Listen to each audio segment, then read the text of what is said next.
नमस्कार साथियों, आज का हमारा वीडियो है कक्षा 12वीं वार्षिक परीक्षा 2022-23 में विषय हिंदी के पेपर की। सेट डी है। आपके पास जो भी सेट आया हो, set A B C D, तो सभी के क्वेश्चंस जो हैं वो सेम है। उनका जो सीरियल है वो चेंज हो सकता है। तो चलिए शुरुआत करते हैं। साथ ही अपने फ्रेंड्स, रिलेटिव, क्लासमेट्स के पास इस वीडियो को शेयर कीजिएगा। चलिए, पहला क्वेश्चन दिया गया है, किसकी गर्मी बाज़ार से अधिक सामान खरीदने पर विवश करती है? तो वो पैसे की। लेखक आनंद यादव अपनी मां को ले गया था, तो दत्ताजी राव के यहाँ। अगला क्वेश्चन है, निम्नलिखित में से विज्ञान संबंधी तकनीकी शब्द है? तो वो नाभिक है। जहाँ शब्द से काव्य की शोभा बढ़ती है वहाँ अलंकार होता है, तो शब्दालंकार होता है। हिंदी गद्य साहित्य को बांटा गया है तो 4 कालों में। घुटनों में लेकर माँ बच्चे को क्या कराती है? तो कपड़े पहनाती है। अगला है, रिक्त स्थानों की पूर्ति करना है। इसे लुट्टन के माता पिता उसे में अनाथ बनाकर चले गए थे, तो 9 वर्ष की उम्र में। शुरुआत में रिक्त स्थान है। रीतिकाल में वीर रस के कवि हुए हैं, तो भूषण।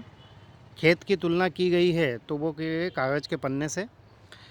यशोधर बाबू ने दफ्तर से लौटते हुए रोज़ जाने की रीति बनाई थी, तो बिड़ला मंदिर। जिस वाक्य में एक उद्देश्य तथा एक विधेय होता है उसे कहते हैं, तो सरल वाक्य। जिन छंदों में मात्राएं गिनी जाती है उन्हें छंद कहते हैं, मतलब मात्रिक छंद कहते हैं। संवाद लिखते समय गायब हो जाता है लेखक। अब सही जोड़ियां बनाना है, तो सही जोड़ियों का क्रम यहाँ पर 2 1 4 3 6, ठीक है ना, 5, इस प्रकार से आप इनको देख सकते हैं। अब एक शब्द एक वाक्य में उत्तर देना है। तो चंद्रगुप्त किसकी नाटक रचना है? तो जयशंकर प्रसाद की है। कवि ने स्लेट पर क्या मलने की बात कही है? तो लाल खड़ी, ठीक है ना। सोरठा छंद मात्राओं की दृष्टि से किस छंद का उल्टा होता है? तो दोहा का। ऐसा लघु वाक्यांश जिसके प्रयोग से भाषा में सौंदर्य उत्पन्न होता है क्या कहलाता है? तो मुहावरा कहलाता है। रेडियो नाटकों में पात्रों की पहचान किसके माध्यम से होती है? तो ये आवाज़ के माध्यम से होती है, आवाज़, साउंड। सिंधु घाटी सभ्यता में कौन कौन से फल उगाए जाते हैं? तो खजूर, अंगूर।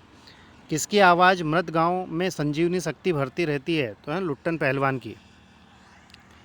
अब सत्य असत्य बताना। जैसे शेर के बच्चे का असल नाम लुट्टन सिंह पहलवान था, तो ये असत्य है। सोलनकर मास्टर कविता बहुत ही अच्छे ढंग से पढ़ाते हैं, सत्य है। राष्ट्रभाषा के लिए संपर्क भाषा शब्द का भी प्रयोग किया जाता है, सत्य है। शब्द शक्ति 5 प्रकार की होती है, असत्य है।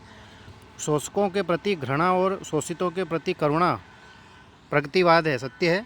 कवि ने हार कर बात को कील की तरह ठोक दिया, असत्य है। दोस्तों, आपका पेपर कैसा गया ये कमेंट्स करके ज़रूर बताएं। और साथ ही जो एमपी बोर्ड द्वारा जो मॉडल क्वेश्चन पेपर दिए गए हैं, 4 सेट दिए गए हैं, तो उनसे ये पेपर किस प्रकार का रहा, क्या उसी से क्वेश्चन पेपर बन रहे हैं, ये आप ज़रूर कमेंट्स करके बताएं। साथ ही हमारे चैनल के माध्यम से क्लास 12th की इंग्लिश को भी हमने कवर किया हुआ है, तो वो भी आप ज़रूर देखिएगा, प्लेलिस्ट में आपको मिलेंगी। और जो 4 मॉडल क्वेश्चन पेपर हैं उनको भी हमने हल करके डाला हुआ है ना, तो उनको भी आप देखिएगा। साथ ही अपने फ्रेंड्स, रिलेटिव, क्लासमेट्स के पास इस वीडियो को शेयर कीजिएगा। Thank you very much, all the best.